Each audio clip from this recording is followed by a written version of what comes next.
Bonjour à tous. Aujourd'hui, je voudrais partager avec vous une manière de partager l'Évangile en utilisant l'image de la transformation de la chenille en papillon et les parallèles qui existent entre cette transformation et notre propre transformation spirituelle lorsqu'on accepte Jésus dans notre cœur. Donc, c'est parti, on y va. Donc, pour commencer, une petite question.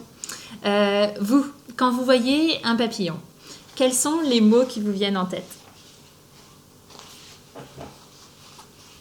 Moi, je pense à beauté, je pense à joie.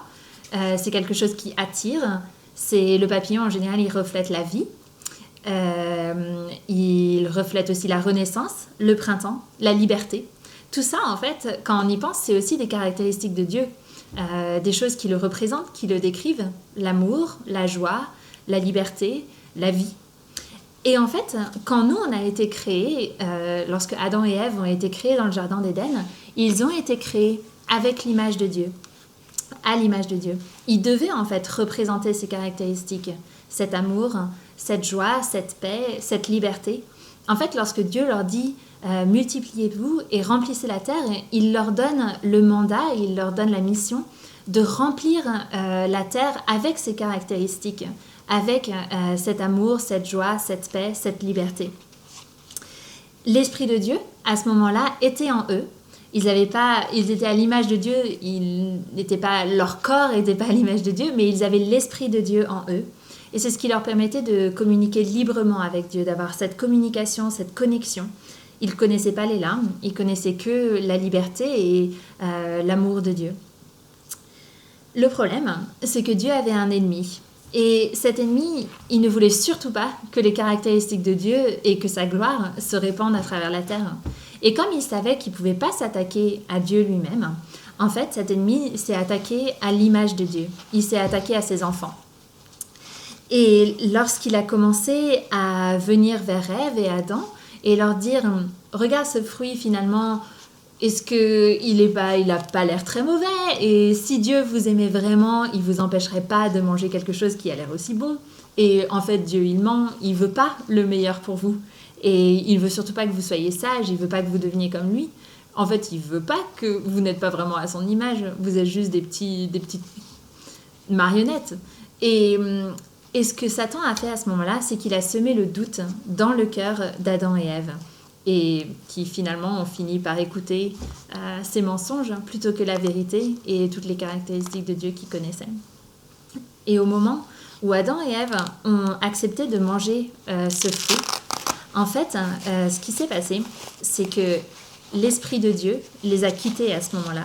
Ils ont perdu leurs ailes, si on pourrait dire, et parce qu'il y avait désobéissance, parce qu'il y avait péché, l'Esprit de Dieu ne pouvait plus résider en eux. Il les a quittés parce qu'ils étaient plus saints et qu'il ne pouvait plus y avoir de connexion. Et à ce moment-là, au lieu de refléter toutes les belles caractéristiques de Dieu, en fait, c'est les caractéristiques du diable qu'ils ont commencé à refléter. C'est la peur, c'est le doute, ils se sont cachés, ils avaient honte. Tout ça, ce n'est pas des choses qu'ils connaissaient, ce n'était pas des choses qui venaient de Dieu. Et le problème, c'est qu'à partir de là, c'est ce que nous, en tant qu'êtres humains, naturellement, on va refléter, cette image-là, cette image de peur, de doute, de colère, de rejet, de mensonge. Par nous-mêmes, on essaye d'avoir des bonnes actions, on essaye d'être meilleurs. Il y a plein de philosophies qui nous encouragent à donner de son meilleur, à faire mieux, à avoir des bonnes actions. Les religions, en général, c'est ça, c'est essayer de retrouver le sens qu'on avait dans notre vie, cette satisfaction. Mais on ne peut pas, par nos propres forces. Tout ce qu'on peut, en fait, c'est refléter ça. Pourquoi ? Parce qu'on est imparfait. Et par aucune manière est-ce qu'on peut refléter de nouveau ces belles caractéristiques, en tout cas pas de manière parfaite. On finit toujours par faillir. C'est triste de se dire que par nous-mêmes, on n'a aucune manière, en fait, de retrouver cette identité qu'on a perdue dans le Jardin d'Éden et le sens que Dieu voulait donner à notre vie. La bonne nouvelle, par contre, c'est que Dieu, lui, il savait très bien que par nos propres forces, on ne pouvait pas revenir à lui.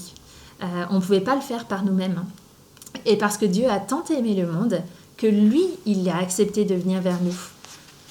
Lui, il a ôté ses ailes Il a accepté de limiter son pouvoir. Il a accepté de quitter son ciel, quitter le ciel et son trône, là où il est glorieux. Et je pense qu'on ne peut même pas imaginer le ciel. Et il a accepté de venir dans notre monde en prenant une forme humaine. Il avait encore l'esprit, il était encore parfait, mais il a revêtu notre image. Il s'est fait homme, Jésus. Et ce que Jésus faisait sur la terre, c'est qu'il annonçait la bonne nouvelle.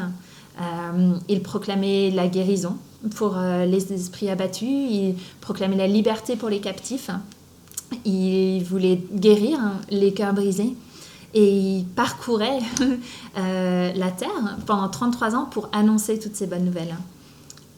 Mais toutes ces bonnes nouvelles, il ne suffisait pas de les proclamer pour se débarrasser en fait de l'image du diable et pour se débarrasser de toutes ces caractéristiques dans notre vie, parce que notre désobéissance méritait une punition.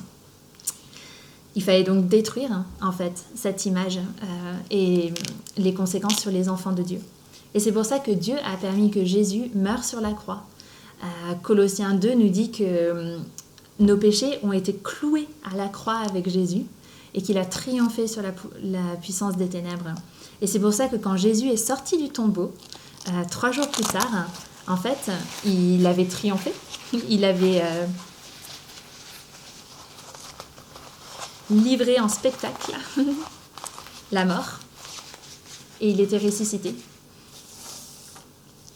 Et ça, c'est une très très bonne nouvelle pour nous parce que ça veut dire qu'on n'a plus à vivre dans la condamnation, on n'a plus à vivre dans la peur, on n'a plus à vivre dans notre péché, on n'a plus à vivre dans nos doutes.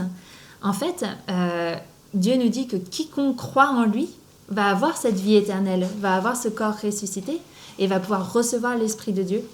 Lorsque je reçois le pardon de mes péchés, lorsque je place ma confiance en Jésus, lorsque je le reconnais comme mon sauveur, en fait, c'est là que la transformation peut avoir lieu. Comme Jésus disait à Nicodème, je peux naître de nouveau. De nouveau, son esprit vient en moi et me permet d'avoir une communication avec Dieu.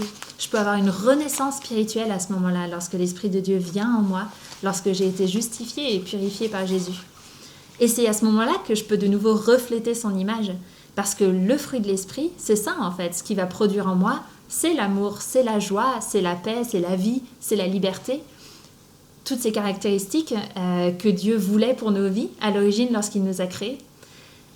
Et non seulement pour nous, parce que notre mission maintenant, c'est de refléter cette image, de remplir la terre avec cette image, de remplir la terre avec la gloire de Dieu, de pouvoir la propager et d'annoncer à d'autres que cette délivrance et que cette transformation est possible.